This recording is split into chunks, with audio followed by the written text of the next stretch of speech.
Yani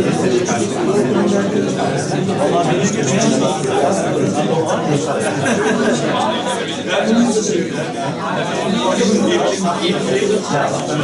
Değerli akademisyenlerimiz, bayanlar baylar, hepinize Türkiye Cumhuriyeti Başkonsolosluğu'na hoş geldiniz demek istiyorum.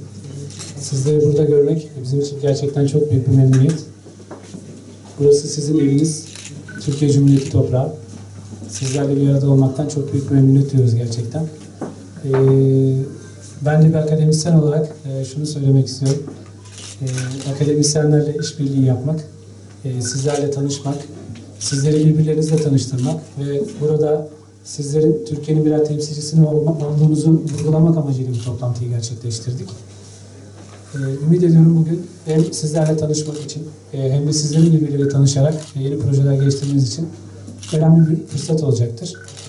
Ben çok fazla uzatmak istemiyorum. Hepinize hoş geldiniz diyorum.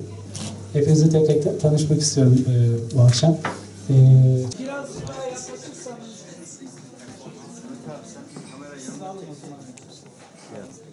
Arkadaşlar biraz daha yaklaşırsanız lütfen.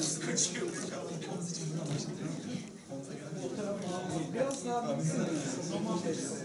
şey biliyorsunuz konsepti.